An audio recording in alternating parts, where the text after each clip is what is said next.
Hi, today is Saturday, April 8th, 2017. It's the 6th day of the 6th week of Lent. It will soon be Easter, and this is A Swede Speaks. And we have to talk about the last week in Sweden now. So I will give you some of the stories of the last week in Sweden and short comments on them, short comments on most of them. Anyway, let's get started. On the night to Sunday, April 2nd, a woman was gang raped in Gävle.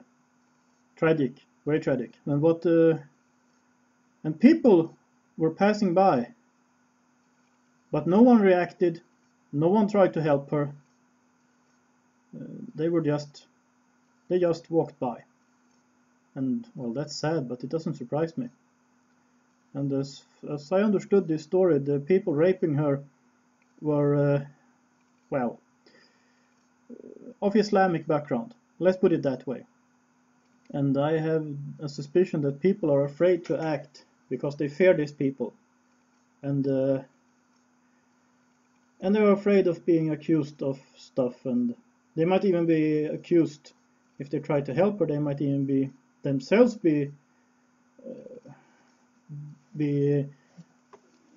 accused of violence or something like that. But let's move on. On Monday, April 3rd, the Jewish Association of Umeå decided to close. I don't know if they decided to close this day, but this day that was big news. The reason was threats. On their location in Umeå, swastikas were painted. People were putting on stickers saying, "We know where you live." They say this is the Nazis. Well, maybe it is. Or it could be left-wing extremists or Muslims, given that it's Umeå. Okay, if it was the Nazis, I will not question that. I have nothing but contempt for Nazis, so there is nothing about that. But I know that Umeå is a very left-wing city with lots of left-wing students, so there could be different groups doing this. Could even be several different groups doing this at the same time. There was also a debate article was published by the Swedish debater Paulina Neuding, I think is the pronunciation. She wrote about anti-Semitism in Malmö. Because she has been writing about the anti-Semitism in Malmö, in the south of Sweden, usually being Islamic. And she wrote how she was tired of the left libertarian Johan Norberg, who mentioned her name on a list of people he considered dangerous in Sweden.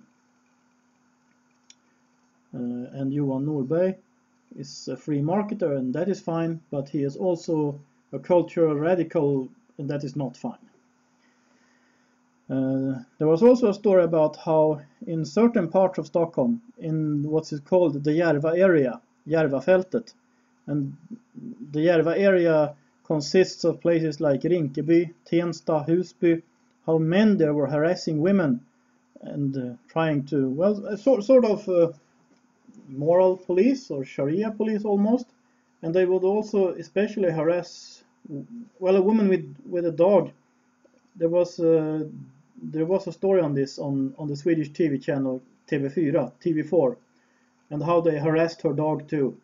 And I heard some of what was on TV, and they had Middle Eastern accents, and we know which religion doesn't like dogs. I'm sorry I have to say this all the time, but as usual, the usual suspects is really Islam. Not always, but they are a usual suspect. On Tuesday, April 4th, here we go again. On the school bus to the Muslim school, the Alla Kör school in Vällingby in Stockholm, girls have to sit to the back of the bus while boys get to sit to the front of the bus. And that was a big story that day. There was also a story about how people in Sweden who have privately funded health insurances. This is the reality for about 650,000 Swedes in a population of 10 million. And most of them get this through their jobs. So these insurances are paid for by their employers. They will now be hit with higher taxes. Well, because the Swedish government, they don't seem to like this. They don't want anyone to have this benefit, even though it's their jobs who are paying, but they will have to get to pay this tax put on this. Or maybe they are trying to get more money to the government's finances, who knows. Also on Tuesday, there was a story about how some person living in a refugee, well, in an asylum center, beat up 3 Swedish policewomen, and he was eventually stopped by another one living in that asylum center, and those Swedish cops, they really couldn't handle him. It seems like they hadn't been taught in how to fight violent people, and that's also what I've heard, that police training in Sweden got really bad, so you can't just say that this is because there were female cops. And also there was a male cop who tried to interfere, but well, he couldn't handle the situation either. So there's something wrong with the whole training in Sweden. Let's move on to Wednesday. Wednesday, April 5. There was a story how football fans in Sweden, they are under a ban of covering their faces. But they go around this by wearing Islamic niqabs. Isn't that creative? Also on Wednesday, Hanif Bali from the Moderate Party, the so-called Conservative Party, but Hanif Bali is actually one of the good guys. He is my favorite moderate. And he is Persian originally, if that has anything to do with anything. He clashed with Victoria Cavesa of the Feminist Initiative, the Feminist Party, and she would restate her views of how Swedes charged and prosecuted and sentenced for criminal activities in Sweden, how white Swedes are not deported. Well, of course not, because they're Swedish citizens. Black Swedes aren't deported either. As long as you're a Swedish citizen, you're fine. And Hanif Bali, well, sort of asked her which planet she lives on. And then he asked, because she was doing this black and white rhetoric, so he asked about the Russians being deported from Sweden, who have been sentenced for criminal activities. And he asked, are Russians white? To which Miss Cavesa responded, they are not white in Sweden. And he said, what? Or something like that. And she said, no, because they are not treated like white people.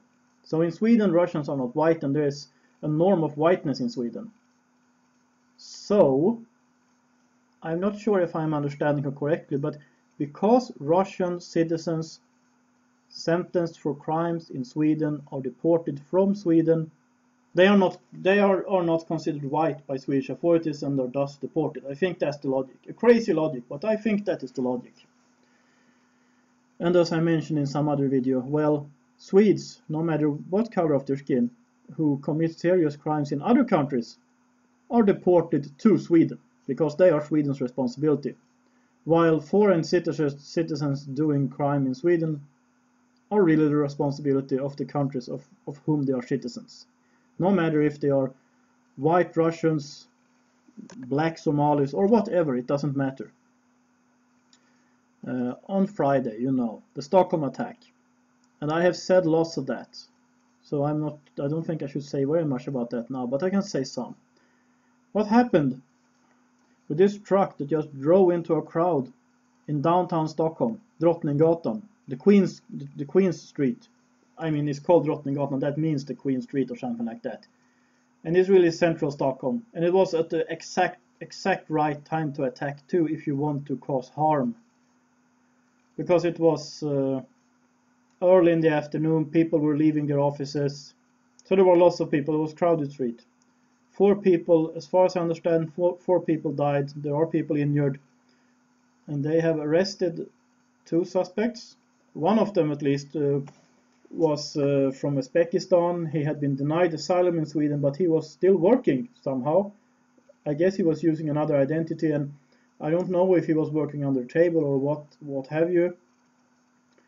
But what happened was that Sweden, when this happened, Sweden went into panic mode.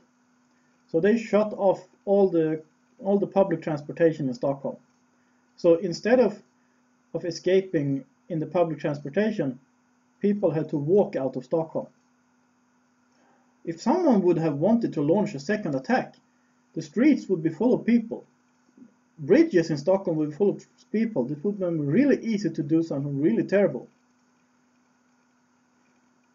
And today, Saturday, April 8th, the Emporia shopping mall in Malmö was evacuated during the evening after they found a suspicious item. And I haven't found any news on this more than that. They are still trying to figure out what it is. I think maybe, yeah, it was probably good they evacuated it, because you never know. And I mean, this week in Sweden was really... I hope this was the worst week in Sweden in many years. I hope so. Because it was not a fun week. And but you know, there is a pattern about things going on in Sweden. You can see the pattern for yourselves. There are things going on. There's so much things going on in Sweden right now. So I will just have to keep on commenting and reporting about what's going on. And that's what I have to say about this right now. I would like to thank the people who are supporting this channel. Through prayers, through PayPal, through Patreon. It's all greatly appreciated. And to the people who have been donating to this channel, thank you very much. People like you make this possible. You and people like you are the ones who make it possible for me to use all this time making these videos. And I will keep on promoting what I believe is truth, what I believe are good values. I will comment on what's going on from a conservative perspective. And I'm really just very grateful for that.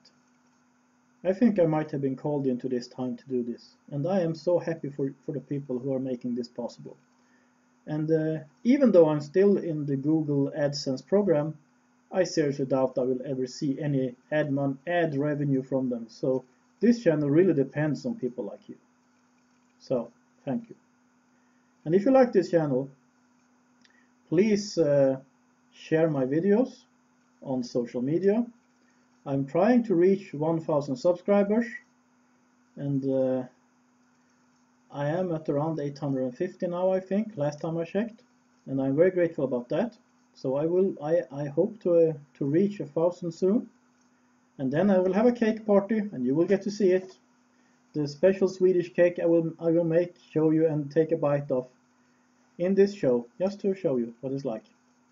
And then I will launch a series on the history of Sweden, of the history of ideas in Sweden, of ideology, culture, religion, and how this has formed the Swedish mindset, in my humble opinion.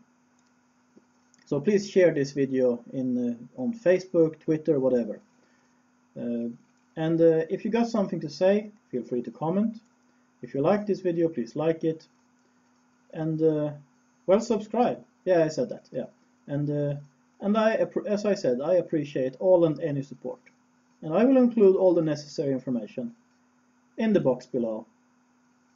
This is A Swede Speaks. Have a nice day.